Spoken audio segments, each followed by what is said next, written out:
সূরা আয-যারিয়াত। রহমান রহিম আল্লাহ তাআলার নামে। ঝঞ্ঝা বিক্ষুব্ধ বাতাসের শপথ, যা ধুলাবালি উড়িয়ে নিয়ে যায়। অতঃপর মেঘমালার শপথ, যা পানির বোঝা বয়ে চলে। জলযান সমূহের শপথ, যা ধীরে ধীরে এগিয়ে চলে। অতঃপর তাদের ফেরেশতাদের শপথ, যারা আল্লাহর আদেশ মোতাবেক প্রত্যেক বস্তু বন্টন করে। কিয়ামতের যে দিনের ওয়াদা তোমাদের সাথে করা হচ্ছে তা অবশ্যম্ভাবী সত্য। বিচার আচারের একটা দিন অবশ্যই আসবে। বহু কক্ষ বিশিষ্ট আকাশের শপথ, তোমরাও কিয়ামতের ব্যাপারে নানা কথাবার্তার মধ্যে নিমজ্জিত রয়েছ। মূলত সে ব্যক্তি গোমরা হয়ে গেছে যে আখিরাতের বিশ্বাস পরিত্যাগ করেছে। ধ্বংস হোক যারা শুধু অনুমানের উপর ভিত্তি করে কথা বলে। সর্বোপরি যারা জাহেলিয়াতে নিমজ্জিত হয়ে মূল সত্য থেকে উদাসীন হয়ে পড়েছে। এরা তামাশার ছলে জিজ্ঞেস করে, বিচারের দিন কবে আসবে? এদের তুমি বলো, যেদিন তাদের আগুনে দগ্ধ করা হবে সেদিন কিয়ামত হবে।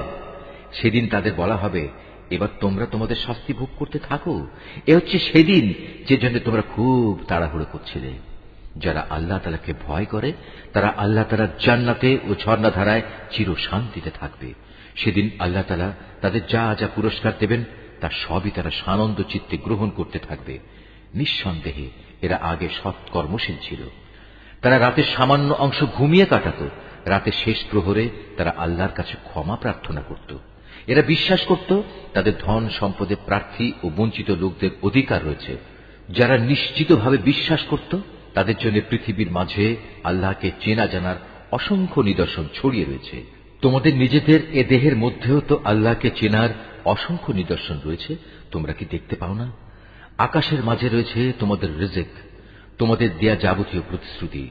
অতএব এ আসমান জমিনের মালিকের শপথ, এ গ্রন্থটা নির্ভুল, ঠিক যেমনি তোমরা এখন একে অপরের সাথে কথাবার্তা বলছ। হে নবী, তোমার কাছে ইব্রাহিমের সেই সম্মানিত মেহমানদের কাহিনী পৌঁছেছে কি? যখন তারা তার ঘরে প্রবেশ করল তখন তারা তাকে সালাম পেশ করল। সেও উত্তরে বলল, সালাম। কিন্তু তার কাছে এদের অপরিচিত লোক বলে মনে হল। এরপর চুপে চুপে নিজ ঘরের লোকদের কাছে চলে গেল। কিছুক্ষণ পর সে একটি ভুনা করা মোটা তাজা বাছুর সহ ফিরে এলো। অতঃপর সে তা তাদের সামনে পেশ করল এবং বলল, কি ব্যাপার, তোমরা খাচ্ছ না যে? তাদের খেতে না দেখে সে মনে মনে তাদের ব্যাপারে ভয় পেল। তার ভয় দেখে তারা বলল, তুমি ভয় করো না। তার সাথে তারা তাকে গুণধর একটি পুত্র সন্তানের সুসংবাদ দিল।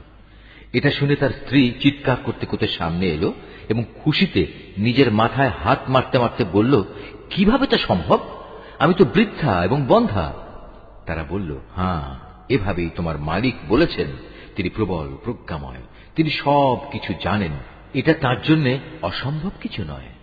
সে বলল, হে আল্লাহ তাআলার প্রেরিত মেহমানরা, এবার বলো তোমাদের এখানে আসার পেছনে আসল ব্যাপারটা কি? তারা বলল, আমাদের আল্লাহর পক্ষ থেকে একটি অপরাধী জাতির কাছে তাদের শায়েস্তা করার জন্য পাঠানো হয়েছে। আমাদের বলা হয়েছে আমরা যেন মাটির শক্ত পাথর তাদের উপর বর্ষণ করি, যাতে তাদের নামধাম তোমার মালিকের কাছ থেকে চিহ্নিত করে দেয়া হয়েছে। এটা হচ্ছে সীমা লঙ্ঘনকারী জালেমদের জন্য। অতঃপর আমি সেই জনপদ থেকে এমন প্রতিটি মানুষকে বের করে এনেছি যারা ঈমানদার ছিল।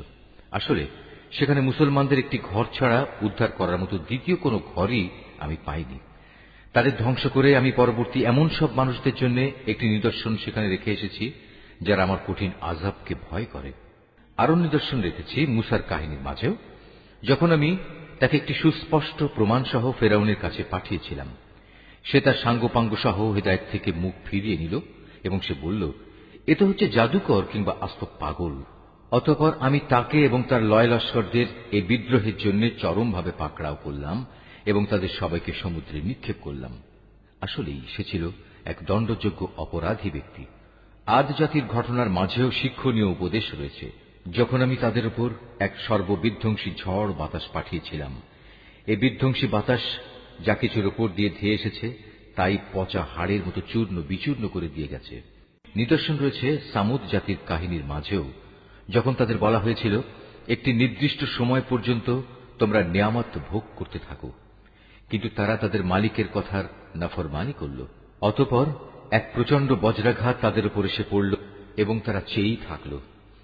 আযাবের সামনে তারা একটুখানি দাঁড়াবার শক্তিও পেল না এবং এই আযাব থেকে নিজেদের তারা বাঁচাতেও পারল না।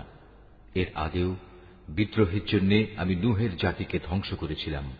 নিঃসন্দেহে তারাও ছিল একটি পাপী সম্প্রদায়। আমি আমার নিজস্ব ক্ষমতা বলেই এ আসমান বানিয়েছি। নিঃসন্দেহে আমি মহান ক্ষমতাশালী।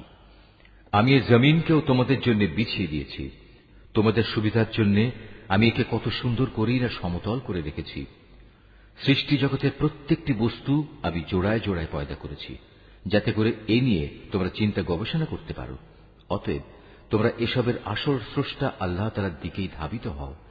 আমি তো তার পক্ষ থেকে আগত তোমাদের জন্য সুস্পষ্ট সতর্ককারী মাত্র।